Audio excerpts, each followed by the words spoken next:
falan gibi herhangi bir olay olabilir. Bende mezarlık sahnesi var. Evet. Yani az önce de bahsetmiştik, belki hatırlıyorsunuzdur. Havanın soğukluğu beni inanılmaz yordu. Ve tepedeyiz, esiyor, yağmur ve kar yağıyordu ya. Sonra kar yağdı, evet, böyle yani Kar, sulu kar. O dönemler. Evet, tam o dönemler böyle. Bir de uçurum kenarı, etraf açık bir yerde çektiğimiz için sağ olsun her yerden de rüzgar Tabii, tabii. alıyordu. Bir de aşırı duygusal bir sahne ve ben böyle dondum artık. Yani mimik böyleyim. Böyle o beni çok zorlamıştı. Orada işte yine atlarla zorlandık. Hava çok soğuyunca onlar da huzursuz oluyorlar. Yani yazık, üşüyorlar onlar da. O yüzden onları kontrol etmek çok zor olmuştu. Bir o var. Bir de benim attan düşüşüm var. Benim kendimce, evet. Klasik yani, bu sette herkes yaşamıştır bunu zaten. Kat dedikten sonra ben böyle bir tur atmak istemiştim. Rica etmiştim. Sonra çok da ağaçlı bir alandı. Bayağı 4 nala giderken pat diye ağaca çarptım ve Allah'tan kontrolü düştü. Evet, o yüzden sıkıntı olmadı yani. Ucuz atlattık diyebiliriz. Bunları hatırlıyorum ben şimdi. Ya benim aslında set sahne haricinde çok fazla böyle zorlandığım bir alan olmadı. Yani genel olarak şeyde mesela kötü olmuş. Şimdi Halime'nin beni okladığı bir sahne var. O sahnede gerçekten düşüyor. Ben demin de bahsettim yani, dublör kullanmadan kendim yapayım kafasında bir insan olduğum için. İşte öyle yere minder koyalım, o olsun bu olsun. Ben o tarz şeyleri çok istemiyorum. Hani düşeyim kendim. Biraz fazla düşmüşüm.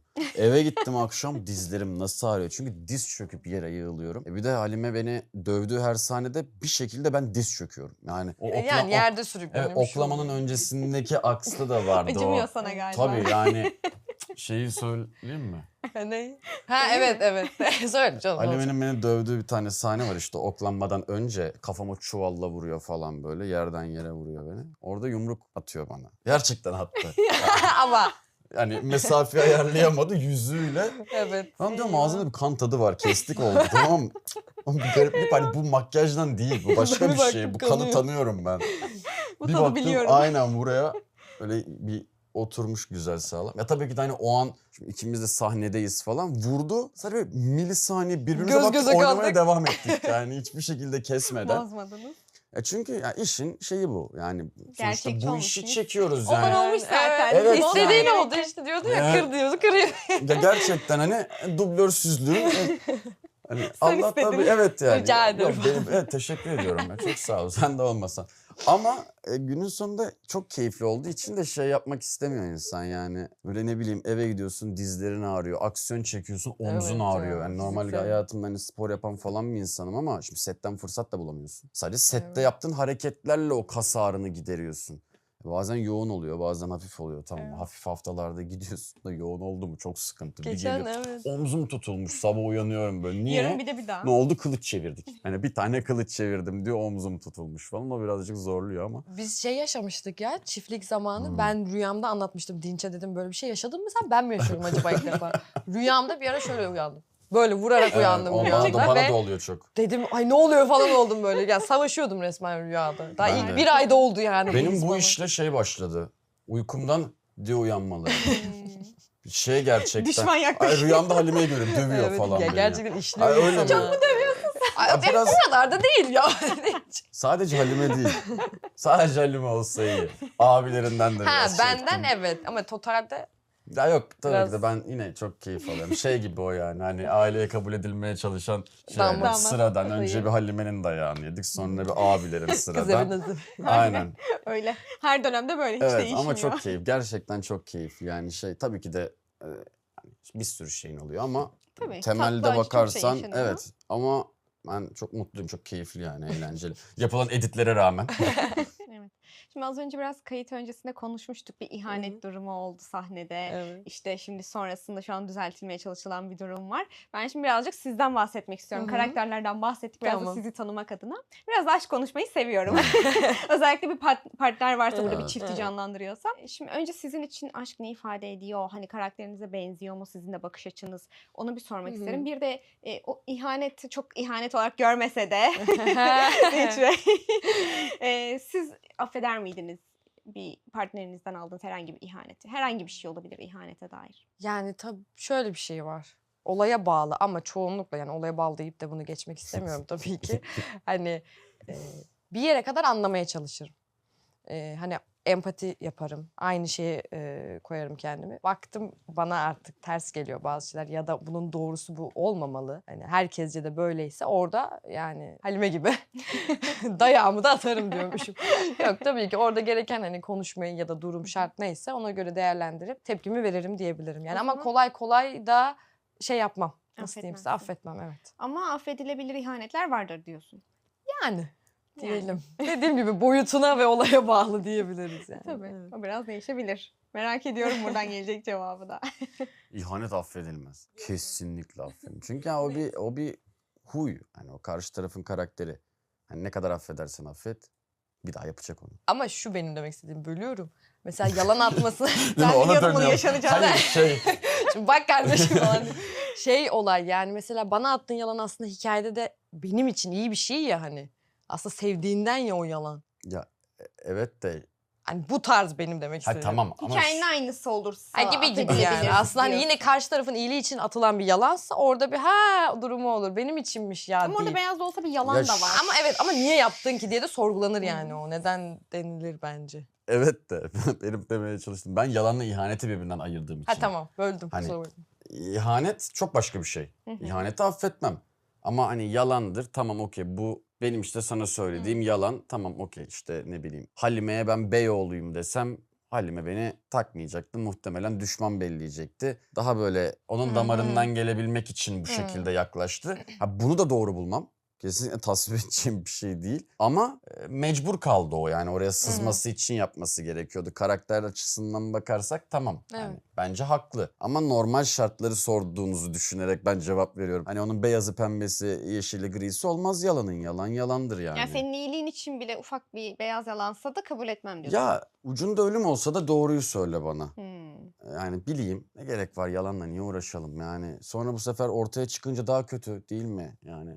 Daha sıkıntı. Öyle ben anlamaya Yani. çalıştığım Hayır için yani soruyorum. ben de hani kendimi anlatmaya çalışmıyorum. Baktım ama hani hani kendini ortaya çıkarmaya Hı hı. çalışıyor. Yani şey yapıyor, yani yalan hep bir de söylediğin yalanı unutmak da çok kötü bir şey değil mi yani? Hani yalan söylüyorsun, bir de ulan bir şey söylemiştim ama ne Ben bu konuda ne söylemiştim. söylemiştim ya? Aynen ya.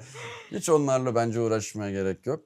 Bir de aşk mı sormuştunuz? Evet, Ha. aşkın tanımını da aslında sizin için merak ediyorum O demiştim. tamamen aynı frekansta olmak bence. Hani o zıt kutuplar, mut kutuplar falan, tamam mı? Lise zamanları okey, keyifli geliyor insana da.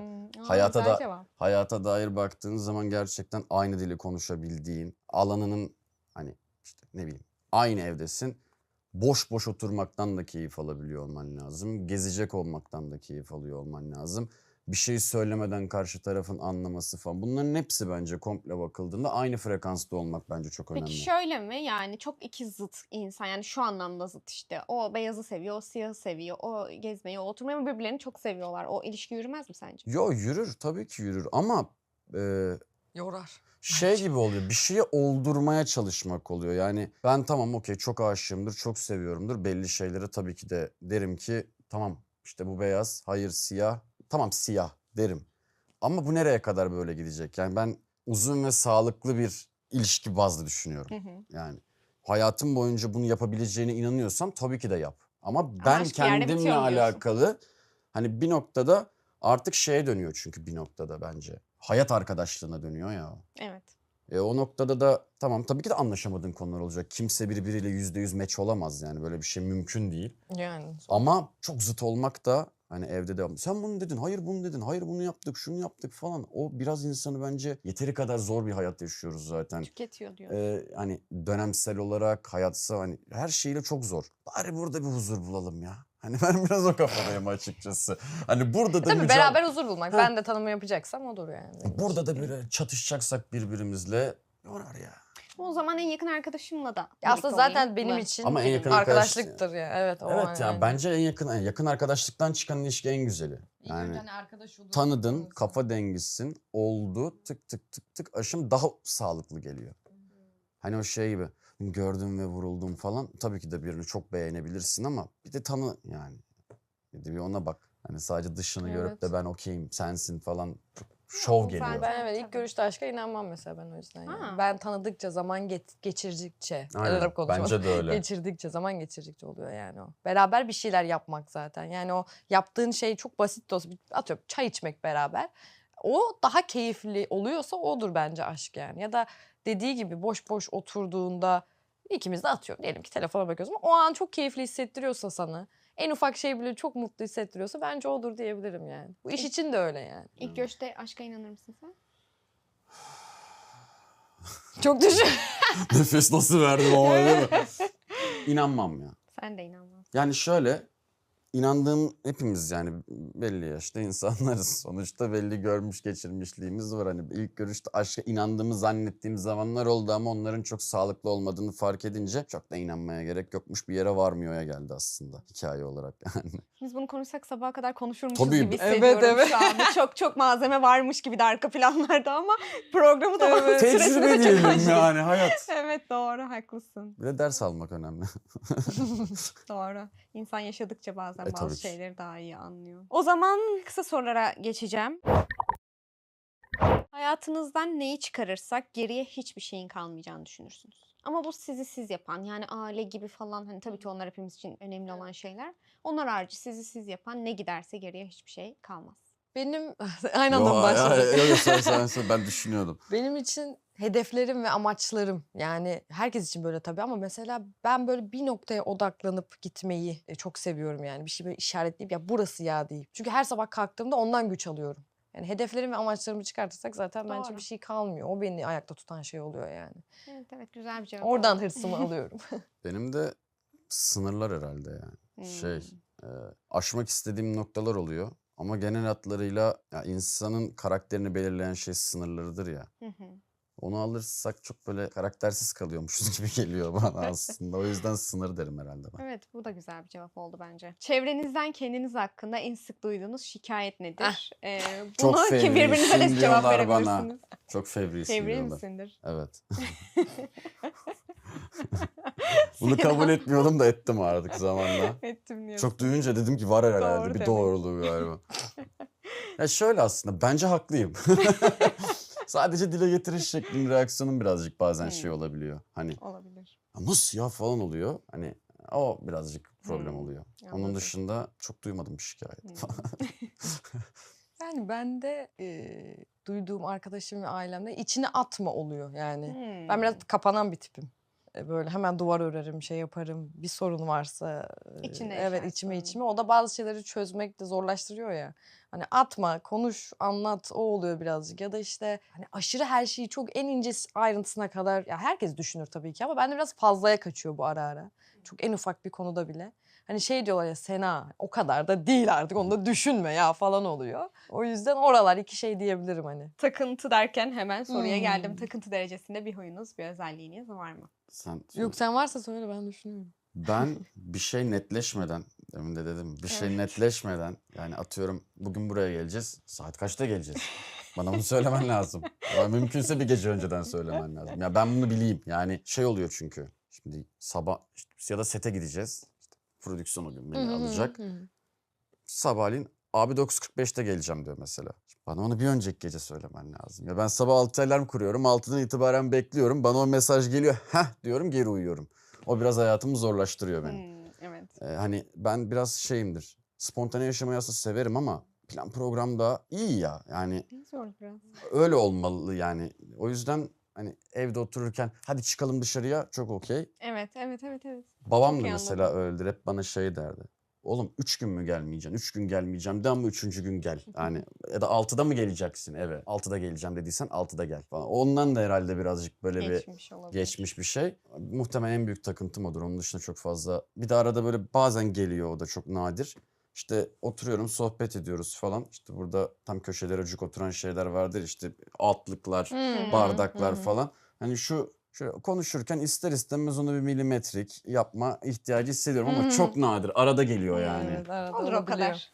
Olabiliyor. Sena da merak ettim. Ben de ya rutine ben çok rutin aynı şeye çıkıyor aslında da genel olarak. Atıyorum işte sabah böyle bir işte ben kalktım ettim işte kahvaltımı yaptım falan filan. Bu düzen bozulduğu an benim dengem de şaşıyor. Yani o kafama mesela koyduğum şeyi o gün bir şey oluyor ve ani bir şekilde bozuluyorsa eğer diyelim ki ben o günü şöyle hayal ettim. Ben kalktım kahvemi içtim şöyle böyle ama ani bir haberle benim onu yapamamam Hani bu sadece bundan bahsetmiyorum. O benim şeyimi bozuyor diyebilirim. Dengeni Dengemi bozuyor. bozuyor. Tabii buna zamanla alıştım çünkü iş gereği işimiz bir anda olan bir şey. Yani her şey aynı olan bir şey. Yeri geliyor setin erken alınıyor. Bir anda Yani mesela. gibi Tabii, ona tabii. alıştım. Öyle Bu şeyler çok oluyor. eskiden vardı. Şimdi tabii çalıştıkça geçti Tabii, ama evet. onun haricinde şu var. Az önce de dediğim gibi ben sabah ne olursa olsun illa bir iki bir şey yer çıkarım. Yani çıkmıyor, onu yiyemiyorsam kötü hissediyorum kendimi. Hani kahvaltı yapmadan çıkamam gibi bir huyum var diyebilirim. Bunu hiç ben kendime gelemiyorum. Sabahları kahve içiyorum. Onun gibi ama hani illa bir iki bir şey atarım Hı hı. ederim. Onun dışında takıntım başka öyle çok yok ya. Asla tahammül edemem dediğiniz o şey nedir? Bak yine aklıma geldi, o kadar tahmin edemiyorum. Ya karşı tarafın beni anlamama konusunda diretmesi mesela. Hani bu gerçekten arkadaş ortamlarımda falan çok vardır çekip gittiğim yani. Ya çok basit bir şey söylüyorum. Ya bu anlaşılmayacak bir şey değil. Yani anla da bunu da yani. Hani dediğin nokta olur ya böyle. Ya beni şu an nasıl anlamıyorsun? Gerçekten herhalde karşı tarafa kendimi ya anlatamadığımı hissetmek. Yani o kendimi anlatamıyor olmak da olabilir.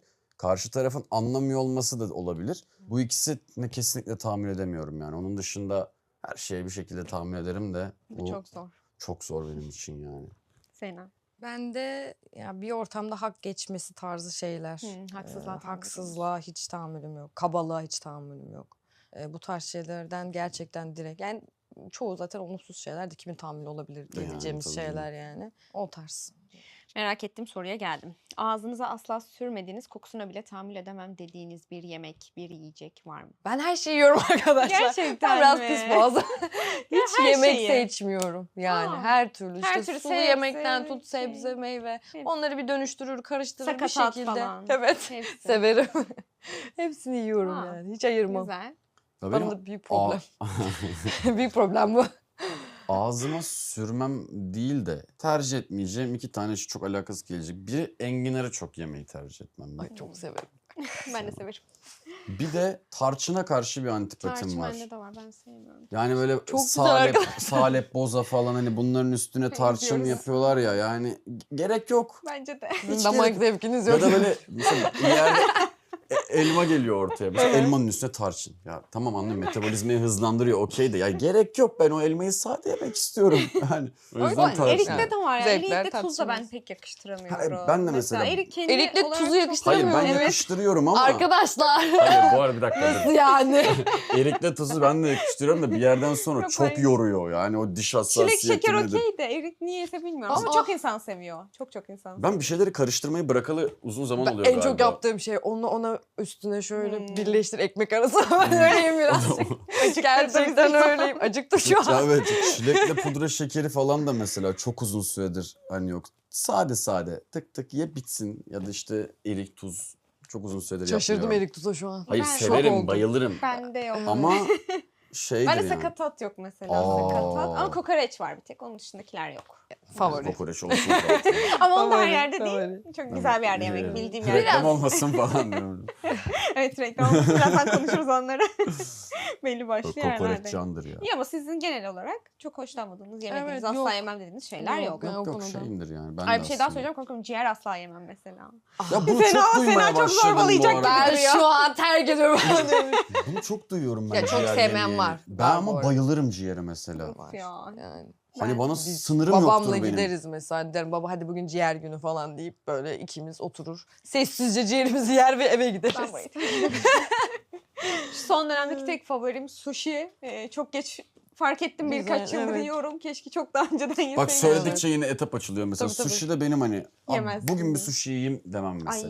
canım. Hani Aa, bizim- arkadaşlarım evet, kız söyler arkadaşlarım zorla var. ağzıma chopstick'le sıkıştırırlar falan. O Yok, çok biz ayrı sushi ama. date yapıyoruz direkt Evet, arkadaşlar ama güzel. mesela Bunda çok hiç güzel yok. oluyor. Muazzam bir şey bence. Ya bunun sonu gelmez Tabii geçiyorum. ki, tabii ki. Kıskanç biri misiniz? Evet. Bir şey söyleyeyim. Bu cevabı vermeseydi şaşırırdım gerçekten. O kadar Evet belli ediyor ki Dilçin insan. duruşu Böyle öyle. Bir saat konuşmaya yetiyor anlamak için. Ben evet biraz kıskancım. Sena, Ben de öyleyim ama gizli ben de. Belli etmem. kıskançsın. Ben çok ederim. 10 ya. üzerinden bir puan versen 10. kendine. Oy. Tahmin ettim. Sena sen. Benim 6-7 ya. 6-7. İdeal bence Evet. 6 Yani ben o kıskançlığı... Ya şöyle kıskançlık derken hani ya, kıskançlık Daha yani. neyini anlatayım? Evet daha neyini anlatayım yani. Onu deme sebebim de kıskancım. Şimdi ben bunu 8 derim, 7 derim. Yarın öbür gün derler ki hani 7'ydi 8'di. Yani 10. Buyum Her şeyi yani. kıskanırım diyorsun. Kıskanırım. Yani şöyle sevdiğini kıskanmak gibi bir yerden ele aldım bu arada. Hani mal mülk kıskanmam kesinlikle Yok, öyle yok, bir ben yerden değil. sevdiğini Aynen kıskanmam. sevdiğimi çok kıskanırım ama. Cimri biri misiniz? Hiç değilim. Yok ya yani buna Varsa kim saçarım. evet der ki ya bir de. Bunu başkasına asla sormak gerekir de bence değilim yani. En çok neye para harcarsınız? Var mı böyle spesifik herhangi bir şey? Ben koleksiyon yapmayı çok seviyorum. Bu çizgi roman hastasıyımdır. Ben çizgi roman figürleri falan var ya. Onlardan topluyorum işte. Onlara çok para gider. Bir de işte forma. Son zamanlarda bir kıyafet olmaya başladı. Normalde hiç seven biri değilimdir. Hani çıkayım da alışveriş yapayım falan. Zaten benim hani alışveriş mantığım şey. Gidiyorum. Beğendim. Aldım çıktım. Hani hiç böyle dolandım. Uğraştım falan. Zaten 3-4 Klasik tane erkek. mağaza var. Erkekler rahat zaten bu konuda ya. Yani, o yüzden kafa Gerçekten. rahat. Ama en çok figürleri harcıyorum. Güzel, keyifli. Bir tane sipariş ettim gelmedi hala. Kaç ay oldu hala gelmedi. Fena senin Ya var. benim garip bir şekilde ev eşyaları. Yani ben Son böyle dönemde benim şu an tek evet favorim ev eşyaları. ev eşyaları yani böyle işte ben odamı mesela küçükken bile her hafta değiştirirdim şeklini işte bir minik bir tablo bir şey alırdım. Bir abajur Ha alabilirim, bir yani süs o eşyası. şu anda da işte tutmaya çalışıyorum kendimi. İşte bu salon olabiliyor, mutfak artık evin her yerine hani her gördüğümü alasım geliyor. Beğendiğim tabii ki. Hani hoşuma gidiyor Koyacak ev yer kalmadı eşyası. evde. Evet gerçekten tabii tutuyorum kendimi de bu konuda. Hani Aldıklarını biraz yer gezmeyi açıyor de musun? severim. Veriyor musun Ha tabii falan? yer açıyorum Yenisini işte. Ya, alıyorsun kimisini falan. arkadaşlarıma diyorum hani kullanır mısın? İhtiyacına yarar mı falan filan. Ya da işte satıyorum direkt öyle oluyor. O daha mantıklı olabiliyor. Geldim korkulan yere. Korkular. Programımızın adı Yasemince İtiraflar. Gelen Hmm. konuklarımızdan bizim için ince itiraflar istiyoruz. Bize verebileceğiniz, hadi size de şunu Hı hı. söyleyeyim, bunu bilmezler benim hakkımda diyeceğiniz bir itirafınız var mı? Kıskançlık muhabbetinde bayağı büyük itirafta bulundum. Evet, aslında Sayılmaz bayağı aslında. öyle. Bayağı şu an manyak zannedecekler. Bununla ilgili bir örnek bir şey varsa Ya yok dinleyebilirim. bu arada öyle bir şey değil. Sadece hani öyle bir anım yok yani aslında. Ama ya öyle itiraf diyebileceğim küçükken boncuklu tabanca. Hani senin istediğin itirafı vereyim sana. Küçükken böyle boncuklu tabancalar falan vardır ya çocukken hepimizin sokakta oynadığı. Onların böyle boncukları, bilyeleri ya da işte futbolcu stikerleri küçük küçük şeyler. Onları böyle bir aradan almayı severdim. Arkadaşlarımdan özellikle. Yani bir marketten gidip çalmak gibi değil de işte arkadaşlarımın mesela fazladan böyle kartları var. Aa bu bende yok bu futbolcu. Tık onu ben bir alayım.